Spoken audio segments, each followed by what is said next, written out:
Hello everyone, कैसे हैं आप सब। मैं अलका सिंह प्रशिक्षण क्लासेस के ऑनलाइन प्लेटफॉर्म पे एक बार फिर से आप सबका स्वागत करती हूँ।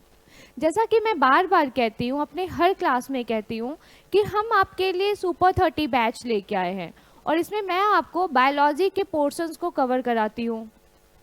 अब अगर बात की जाए कि बायोलॉजी में बहुत सारे ऐसे टॉपिक हैं, बहुत सारी चीज़ें हैं जिसको आप पढ़ते हो, देखते हो, फिर भी जब क्वेश्चन करने की बारी आती है तो आप कंफ्यूज हो जाते हो। तो देखिए, ये प्रैक्टिस इसीलिए आपको कराई जा रही है। इससे क्या होगा ना कि आपका जो वहाँ पे एग्ज़ाम हॉल में क्वेश्चन करने का पैटर्न है वो अच्छा हो जाएगा, और दूसरी बात कि आप एग्ज़ाम्स में कभी कंफ्यूज नहीं होगे। माइंड में आपके वो चीज़ें कहीं ना कहीं होगी कि अरे ये क्वेश्चन तो मैंने टिक किया था या इसको मैंने सॉल्व किया था। तो देखिए, उसी क्रम में आज फिर से आगे बढ़ते हुए मैं आपको यहाँ पे एक्सक्रीशन से जो भी क्वेश्चंस हैं वो जा रही हूँ सॉल्व कराने। तो चलिए टाइम वेस्ट नहीं करते, देखते हैं कि आज का हमारा पहला क्वेश्चन क्या है। मनुष्य के शरीर में मुख्य नाइट्रोजन अपशिष्ट कौन सा होता है? What is the main nitrogenous waste in the human body? बताइए, यूरिया, अमोनिया, यूरिक एसिड या फिर अमोनियम नाइट्रेट? क्या होता है जो हम अपने शरीर से बाहर निकालते हैं? हाँ, इसमें से दिए गए ऑप्शंस में से तो वो होता है यूरिया, ठीक है। और जो यूरिया होता है ये अमोनिया से यूरिया में कन्वर्ट होता है। किससे? अमोनिया से यूरिया में कन्वर्ट होता है। ये हमारे बॉडी का ऐसा अपशिष्ट पदार्थ है जो कि अगर हम अच्छा, होता है ना कभी कभी कि ब्लैडर फुल होता है और लोग कंट्रोल करते हैं कि यूरिन पास नहीं करना है, तो क्या होता है कि जो ब्लैडर होता है वो पेन करने लगता है। मीन्स कि अगर आप इसको बाहर नहीं निकालते हो तो ये आपकी बॉडी को हार्म पहुंचाता है, आपके यूरिनरी ब्लैडर को चोट पहुंचाता है, पेन होता है, ठीक है। ये बहुत ज़्यादा ही खतरनाक। तो इस क्वेश्चन का राइट आंसर क्या होगा? ऑप्शन ए, ठीक है। चलिए अब देखते हैं हमारा अगला क्वेश्चन क्या है। मनुष्य के शरीर में खून का शुद्धिकरण की प्रक्रिया को कहते हैं। The process of purification of blood in the human body is called. बताइए क्या कहते हैं? जो मनुष्य है उसके शरीर में जो प्यूरिफिकेशन की क्रिया होती है, इसमें से कौन से सिस्टम के थ्रू होती है? देखिए, ये आर्टिफिशियल है, ऐसा नहीं कि नेचुरल प्रोसेस है कि बॉडी में ये हो रहा है, नहीं। ये ट्रीटमेंट थियरी है, ठीक है। इससे ट्रीटमेंट होता है। ये एक कहते हैं ना उपचारात्मक सिद्धांत है। तो वो क्या है? डायलिसिस है, हीमोलिसिस है, ऑस्मोसिस है या फिर पैरालिसिस है? हाँ, पैरालिसिस देखिए एक डिजीज होता है जिसमें क्या होता है, हमारे जो नर्वस सिस्टम होते हैं वो काम करना बंद कर देते हैं और हमारी बॉडी शिथिल हो जाती है। हमारा कोई भी एक अंग जो होता है या फिर पूरी की पूरी बॉडी क्या होती है, वो फंक्शन करना बंद कर देती है, प्रॉपर फंक्शन नहीं करती। ओके, तो अब बात करते हैं डायलिसिस की। डायलिसिस क्या है? तो डायलिसिस ही शुद्धिकरण की एक टेक्निकल, जैसे कह सकते हैं कि ये कृत्रिम प्रक्रिया है, औपचारिक प्रक्रिया है जिसमें हम लोग उपचार करते हैं। कैसे? जब भी किसी की किडनी खराब होती है तो उसको कौन सी प्रक्रिया द्वारा किया जाता है सही? देखिए, किडनी तो नहीं सही हो सकती, लेकिन इंसान को जिंदा रखने के लिए क्या कर सकते हैं? उसका डायलिसिस किया जाता है। मीन्स कि उसके खून का शुद्धिकरण किया जाता है, उसके ब्लड को प्यूरिफाई किया जाता है, उसमें से जो अपशिष्ट पदार्थ हैं उसको छाना जाता है। इस पूरी प्रक्रिया को कौन करता है? तो डायलिसिस द्वारा किया जाता है, ठीक है। और हमारी बॉडी में ये प्रक्रिया कौन करता है? ब्लड को छानने का।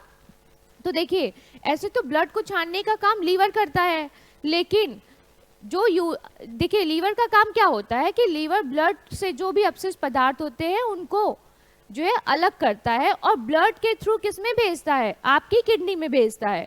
फिर वहां से वो किडनी उस जो अपशिष्ट पदार्थ होते हैं उसको फिल्टर करता है और फिर शरीर से बाहर निकाल देता है और ब्लड एट इज हमारी बॉडी में फ्लो करने लगता है, ठीक है। तो ये सारी प्रक्रिया होती है आपकी एक्सक्रीशन में।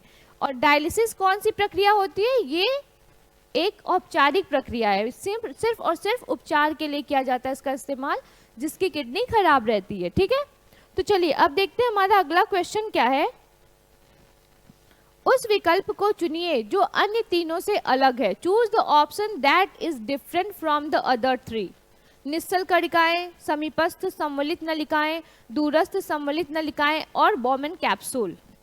अगर देखिए बात की जाए कि आप सबको पता है ना कि नेफ्रॉन, नेफ्रॉन ये हमारी जो किडनी होती है, मान लीजिए ये किडनी है, ठीक है, तो इसके अंदर जो कि ब्लड को छानने का काम करता है, ठीक, ये होती है। अब इस नेफ्रॉन के पास क्या क्या चीजें होता है, तो इसके पास आपका होता है proximal convoluted tube, distal convoluted tube and Bowman's capsule.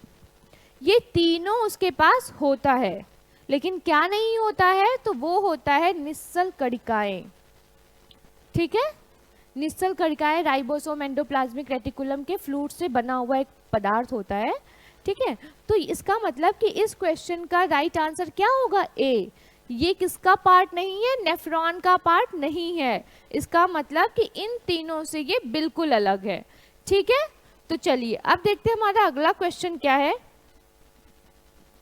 इनमें से कौन सा अंग उत्सर्जन तंत्र से संबंधित नहीं है? Which of the following is not related to the excretory system. यहाँ पे बात हो रहा है कि देखिए अंग उत्सर्जन तंत्र से संबंधित नहीं है।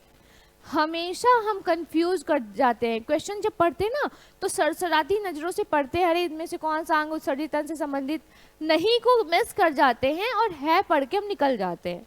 फिर हम ऑप्शन में आते हैं, गुर्दे की धमनी दिखी, बहुत इजी वर्ड है ये, हेपेटिक सिरा और पल्मोनरी सिरा, ये सब समझ में नहीं आता, तो हम क्या करते हैं, इसको क्या करते हैं, टिक मार देते हैं, ठीक है।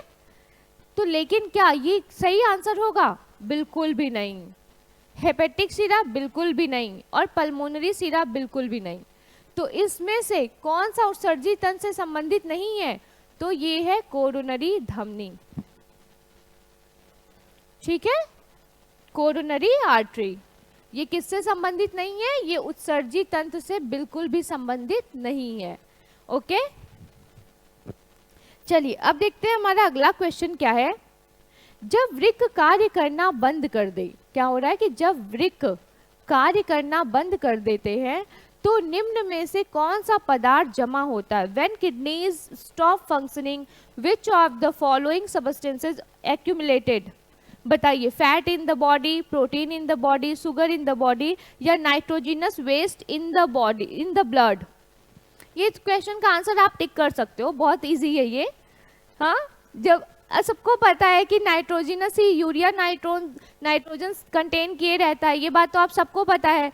इसका मतलब कि जो यूरिया है वो कैसा पदार्थ है? वो नाइट्रोजिनस पार्टिकल है, ठीक है, NH2CO, ठीक है, ये यूरिया है, ठीक।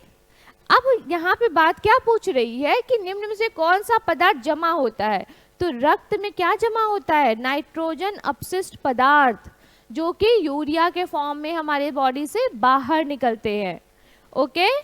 तो इस क्वेश्चन का राइट आंसर क्या होगा? ऑप्शन डी, ठीक। चलिए अब देखते हैं हमारा अगला क्वेश्चन क्या है। किसका प्राथमिक कार्य मूत्र के उत्पादन से खून से अपशिष्ट पदार्थों का उन्मूलन करना है? देखिए ये क्वेश्चन समझना बहुत टफ है। क्यों? क्योंकि कभी कभी क्या होता है कि इस क्वेश्चन का आंसर आप लीवर लगा के आ जाते हो, और वो कैसे लगा के आ जाते हो अभी मैं डिस्क्राइब करूंगी आपको। ये किसका प्राथमिक कार्य, क्या बोल रहा है कि whose primary function is to remove waste materials from the blood by producing urine. By producing urine की बात कर रहा है। क्या लीवर, जो लीवर है ये अमोनिया को यूरिया में कन्वर्ट तो करता है, लेकिन उसे क्या शरीर से बाहर निकालता है? नहीं। ये काम कौन करता है? ये काम करता है आपका किडनी, ठीक है। इसका मतलब कि प्राथमिक कार्य मूत्र के उत्पादन से खून से अपशिष्ट पदार्थों का उन्मूलन करना, ठीक है। मीन्स कि प्राइमरी फंक्शन क्या है? Remove waste materials from the blood by producing urine. तो ये किसका काम है? तो ये किडनी, वृक्क का काम है, ठीक है। अब अगर बात की जाती है यहाँ पे कि किसका काम है खून से अपशिष्ट पदार्थों को हाँ, खून से अपशिष्ट पदार्थों को बाहर करना या छानना, तो क्या है ये, किडनी हो गया। ठीक, चलिए अब देखते हैं हमारा अगला क्वेश्चन क्या है। गुर्दे न केवल उत्सर्जन अंग होते हैं, इनके कार्य को पूरकता प्रदान करता है। बताइए, kidney are not only excretory organ, which organ provides complementary support to their function. अब बताइए कि जो किडनी है, ठीक है, ये किडनी किसकी हेल्प, किसकी पूरकता, मतलब किसके काम को आगे बढ़ाता है। तो ये किसके काम को आगे बढ़ाता है, ये लीवर के काम को आगे बढ़ाता है। और कैसे बढ़ाता है, देखिए, अच्छा पता है आप सब, मैंने देखा है ना, बहुत सारे लोग लीवर को लेके बहुत कंफ्यूज रहते हैं। उनको लगता है कि लीवर का तो एक ही काम है और वो है ब्लड को छानना। भाई लीवर के पास बहुत काम है, इसीलिए ये पूरी बॉडी का सबसे लार्जेस्ट इंटरनल ग्लैंड नहीं कहा जाता है, क्योंकि उसके पास करने को बहुत काम है। वो हम आपकी तरह फ्री नहीं बैठा है कि एक ही काम किया, ब्लड को प्यूरिफाई किया और फिर आगे बढ़ गया।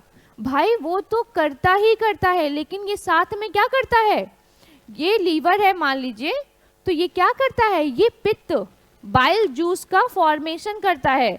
किसका, बाइल जूस का। और ये बाइल जूस क्या करता है, ये बाइल जूस कलेक्ट होता है किसमें, गॉल ब्लैडर में, मतलब पित्त की थैली में, पित्त की थैली में। और ये थैली से बाइल जूस कहाँ जाता है, इंटेस्टाइन में। और ये जो बाइल जूस प्रोड्यूस करता है लीवर ना, ये डाइजेशन में हेल्प करता है। कैसे, क्योंकि ये जो बाइल जूस होता है ये फैट को क्या करता है, ब्रेक डाउन करता है। लिपिड को ब्रेक डाउन करने का काम कौन करता है, बाइल जूस। इसीलिए अगर कभी भी लीवर के कार्य की बात की जाए तो लीवर का सिर्फ एक काम नहीं है ब्लड को प्यूरिफाई करना, इसका काम है डाइजेशन में हेल्प करना भी। ठीक है, तो आपको अगर इस चीज का डाउट होता है तो आप इस चीज को क्लियर कर लीजिए, दोनों काम होते हैं लीवर के। ओके, हाँ ये बात बिल्कुल सही है कि इस लीवर के अंदर, ये जो लीवर है ना, इसके अंदर कोई भी डाइजेशन नहीं होता। मतलब इस लीवर के अंदर पाचन तो नहीं होता है, लेकिन ये क्या करता है, ये पाचन में हेल्प करता है, ये पाचन में हेल्प करता है।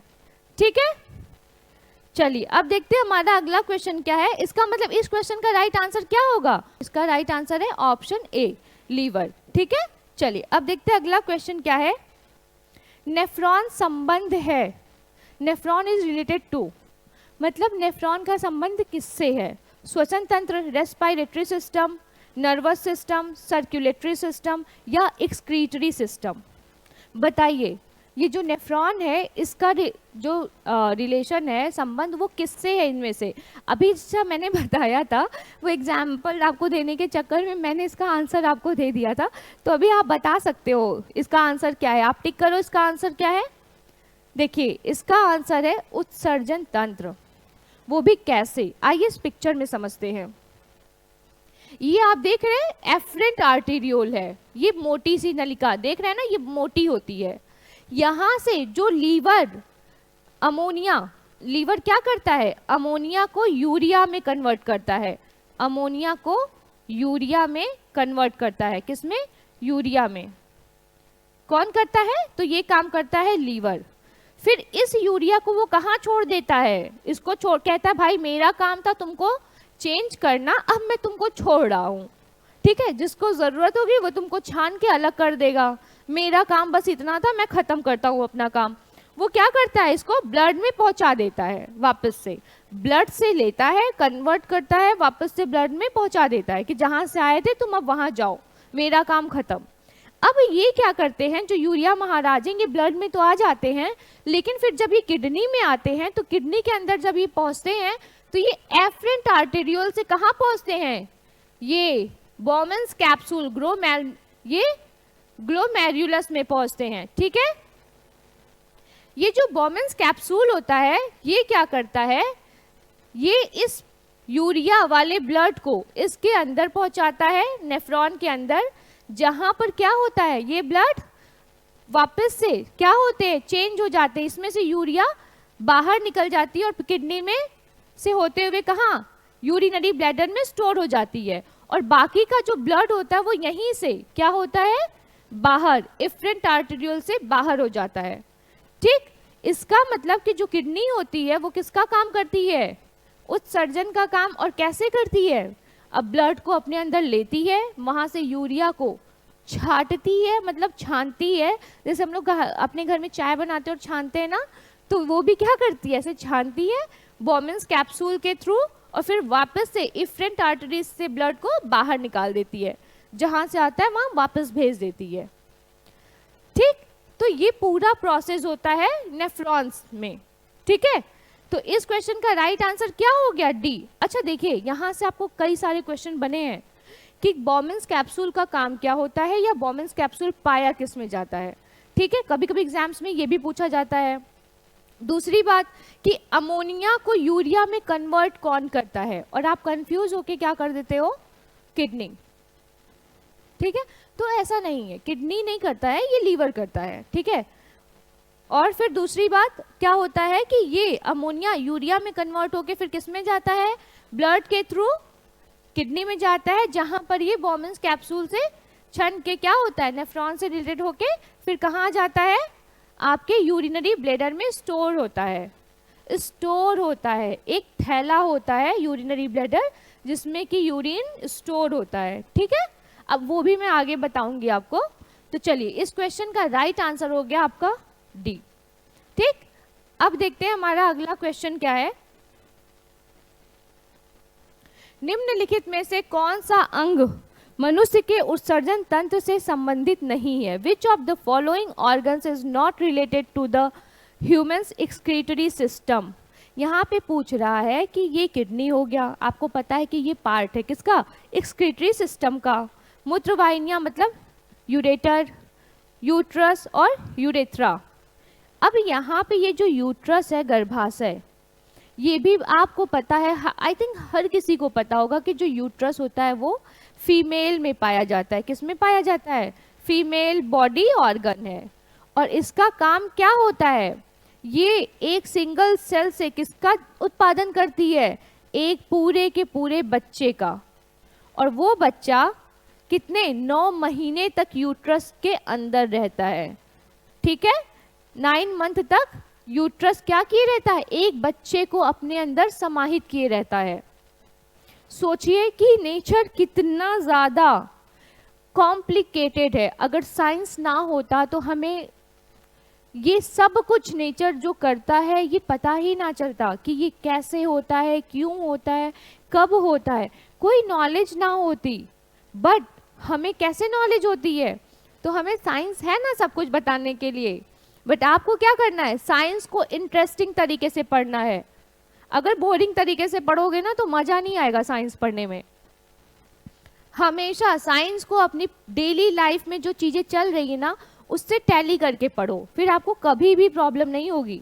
तो ठीक है, अब इसका मतलब इस क्वेश्चन का राइट आंसर क्या होगा, ऑप्शन सी, गर्भाशय, यूट्रस में। ठीक, चलिए अब देखते हैं हमारा अगला क्वेश्चन क्या है। मांसपेशी कोशिकाएं होती हैं जो मूत्र को गुर्दे से मूत्राशय की तरफ आगे ढकेलती हैं। यहाँ पे क्या बात हो रही है कि जो यूरिन होता है ना उसको कौन ढकेलता है, किसकी तरफ, मूत्राशय की तरफ। Are muscular tubes that push urine from the kidney to the bladder. मूत्राशय, मूत्रवाहिनी, हड्डियों की श्रेणी या पित्त नलिका। तो बताइए, ब्लैडर में ही तो ढकेला जाता है, तो ये तो आंसर होगा नहीं। तो बचा कौन, मूत्रवाहिनी, क्योंकि हड्डी तो रिलेटेड ही नहीं है और पित्त की नलिका भी जानते हैं सिर्फ और सिर्फ क्या करती है, पित्त को पहुंचाती है कहाँ, पित्ताशय से स्मॉल इंटेस्टाइन तक। ठीक है, इसका काम होता है। तो इसका मतलब ये जो मूत्रवाहिनी है ये इस क्वेश्चन का राइट आंसर है। ये क्या करती है, ये मांसपेशियों की मूवमेंट से क्या करती है, यूरिन को पुश करती है, किसकी तरफ, ब्लैडर की तरफ। ये पुश करती है ब्लैडर की तरफ, किसको, तो यूरिन को। ठीक है, चलिए अब देखते हैं हमारा अगला क्वेश्चन क्या है। वॉस डिफरेंस से आने वाली ट्यूब के साथ एकजुट होता है। ताकि मूत्र मार्ग नामक एक आम मार्ग बन सके। तो बताइए इसमें से क्या है जो कि वॉस डिफरेंस से आने वाली ट्यूब के साथ क्या होता है, कनेक्ट होता है। Vas deferens unites with the duct from which organ to form a common passage called the urethra. बताइए क्या है वो, तो वो है यूरिनरी ब्लैडर। अभी मैंने इसके जस्ट पहले बताया था कि जो यूरेथ्रा है वो क्या करता है, यूरिन को किस में ढकेलता है, आपका यूरिनरी ब्लैडर में। इसका मतलब कि जो वॉस डिफरेंस है, जो यूरेथ्रा है वो किससे कनेक्ट होगा, वो आपका यूरिनरी ब्लैडर से कनेक्टेड होगा। ओके, तो चलिए अब देखते हैं हमारा अगला, इसका आंसर क्या है, ऑप्शन डी। ठीक, चलिए अब देखते हैं हमारा अगला क्वेश्चन क्या है। अच्छा ये तो पता ही है क्या है, अंडकोश जो एग रिलीज करता है रिप्रोडक्शन में, और ये वृषण टेस्टिस जो स्पर्म को रिलीज करता है। ये किसको करता है रिलीज, ये एग को, और ये किसको करता है, स्पर्म को। और ये प्रोटेस्ट ग्लैंड अभी मैं बताऊंगी आपको, क्योंकि इसका भी क्वेश्चन लेके आई हूँ इसलिए यहाँ नहीं बता रही हूँ। चलिए अब देखते हैं अगला क्वेश्चन क्या है। निम्नलिखित में से कौन सा यौगिक गुर्दे की पथरी का निर्माण करने वाला सर्वाधिक सामान्य यौगिक है। Which of the following is the most common compound forming kidney stones. Calcium oxalate, magnesium oxide, sodium bicarbonate या मैग्नीशियम साइट्रेट। बताइए इसमें से ऐसा कौन सा पदार्थ है, ये कौन है भाई जो क्या करता है, गुर्दे की पथरी का निर्माण करता है। अच्छा आप सब जानते हैं ना कि आज के टाइम में क्या स्टोन बहुत तेजी से हमारी बॉडी में ग्रो कर रहे हैं। कभी ब्लैडर में स्टोन, कभी किडनी में, तो कभी यूरिनरी ब्लैडर में, या फिर यूरेथ्रा में भी कभी कभी स्टोन आ जाते हैं। तो ये स्टोन क्यों फॉर्म हो रहे हैं, क्योंकि हम आज के टाइम में जो चीज़ें खा रहे हैं ना वो बहुत ज़्यादा ही केमिकली बना हुआ है, या फिर इम्प्योर है, प्योर नहीं है। इसीलिए स्टोन हमारी बॉडी में बनते जाते हैं। और उसके लिए कौन रिस्पॉन्सिबल है, तो कैल्शियम ऑक्जेलेट। ये क्या करता है, ये किसका फॉर्मेशन करता है, तो कैल्शियम ऑक्जेलेट फॉर्मेशन करता है स्टोन का। ठीक है, तो इस क्वेश्चन का राइट आंसर क्या हो गया, ऑप्शन ए। ठीक, चलिए अब देखते हैं हमारा अगला क्वेश्चन क्या है। हम मूत्र त्याग की उत्तेजना को नियंत्रित कर सकते हैं। अच्छा यहाँ पे तो बात हो रही है कि मूत्र त्याग की उत्तेजना, वी कैन कंट्रोल द अर्ग फॉर यूरिनेशन व्हेन। तो बताइए जो हम करते हैं उत्तेजना को कंट्रोल करने की यहाँ बात हो रही है। तो भाई हम सबको पता है कि जो हमारी तंत्रिका तंत्र होती है, नर्वस सिस्टम, वो हमारी बॉडी के हर एक्टिविटी को क्या करता है, कंट्रोल करने का काम करता है। इसका मतलब कि यहाँ पर कौन करेगा, मांसपेशीय मूत्राशय की तंत्रिका नियंत्रण में होने पर, स्फिंक्टर मांसपेशी मूत्राशय और मूत्र मार्ग के बीच बंद होने पर, या मूत्राशय में कम पानी भरा होने पर, या फिर मूत्राशय के आसानी से नहीं भरने पर। बताइए इसमें से क्या है, तो यहाँ पर क्या आ गया है, तंत्रिका तंत्र। इसका मतलब जब नियंत्रित करने की बात होती है तो किसकी बात करते हैं, तंत्रिका तंत्र की। तो तंत्रिका नियंत्रण में होने पर मूत्राशय की जो मांसपेशियां हैं वो तंत्रिका के नियंत्रण में होने पर क्या करती हैं, मूत्र त्याग की उत्तेजना को नियंत्रित करती हैं। हमारी बॉडी की हर एक्टिविटी को कौन रेगुलेट करता है, तो नर्वस सिस्टम। जब हमारा नर्वस सिस्टम खराब हो जाता है तो फिर क्या होता है, हमारी बॉडी शिथिल हो जाती है, फंक्शन नहीं कर पाती प्रॉपर। ठीक है, अच्छा ये बता दीजिए, कभी कभी आप देखे होंगे ना बच्चे जो होते हैं छोटे, जिनको कुछ पता नहीं होता, वो क्या करते हैं कि आग को जाके टच कर देते हैं। कभी भी वो देखते हैं कि दीपक जल रहा है तो वो जाके उसको ऐसे छूने लगते हैं, तो क्या होता है, उनका हाथ जल जाता है और वो अपने आप ऐसे हाथ पीछे खींच लेते हैं। हमें तो पता है कि ये आग है, फिर भी कभी अचानक से भी जैसे जल गए या टच हो गया तो क्या करते हैं हम लोग, तुरंत हाथ को पीछे खींच लेते हैं। तो ये कभी सोचा है कि ऐसा अचानक से विद इन सेकेंड ऐसा क्या हो गया कि मैंने हाथ को खींच लिया, किसने मेरे दिमाग को ये आदेश दिया कि जाओ, गरम है, चोट लग गई या घाव जल गया, घाव लग गया है, आपको अब अपना हाथ हटाना है या सहलाना है, या मच्छर ने काट लिया है तो खुजली करनी है, खुजली हो रही है तो आपको खुजली करनी है। इसका भी ऑर्डर कौन पास करता है, तो वो करता है हमारा नर्वस सिस्टम। और ये सब चीज़ें आपको बहुत अच्छे से पढ़ने को मिलेगा हमारे पेड बैच प्रशिक्षण क्लासेस के ऑनलाइन प्लेटफॉर्म पे। जब हमारा पेड बैच स्टार्ट होगा तो उसमें ये चीज़ें आपको आराम से अच्छे से पढ़ने के लिए मिलेगी, ठीक है। तो चलिए अब देखते हैं इस क्वेश्चन का राइट आंसर क्या है, ऑप्शन ए, ठीक। अब हमारा अगला क्वेश्चन क्या है, ये देखें कि एक 20 सेंटीमीटर लंबी ट्यूब है जो मूत्राशय से मूत्र ले जाती है। Is a 20 centimetre long tube that carries urine from the bladder. बताइए क्या है वो, अंडकोश की थैली, स्क्रोटल सैक, यूरेथल, पेनिस या टेस्टिस। इसमें से कौन है भाई, बहुत क्वेश्चन, ये तो क्वेश्चन बहुत ही इजी है। तो क्या करूं, इसका आंसर ना दूं, आप देंगे, हाँ कमेंट सेक्शन में आप इसका आंसर लिखोगे। आलसी हैं आप लोग, नहीं लिखेंगे। चलिए इसका ऑप्शन क्या है, ये ऑप्शन बी, ठीक। अब देखते हैं अगला क्वेश्चन क्या है, प्रोस्टेट ग्रंथि किसके नीचे मौजूद है। बताइए the prostate gland is located below which organ. तो प्रोस्टेट ग्लैंड जो है वो किसके नीचे होती है, यूरिनरी ब्लैडर के नीचे होती है, ठीक है। ये किसके नीचे होती है, यूरिनरी ब्लैडर के नीचे होती है। लेकिन ये इसका काम क्या होता है, तो इसका कार्य होता है स्पर्म फॉर्मेशन का, ठीक है।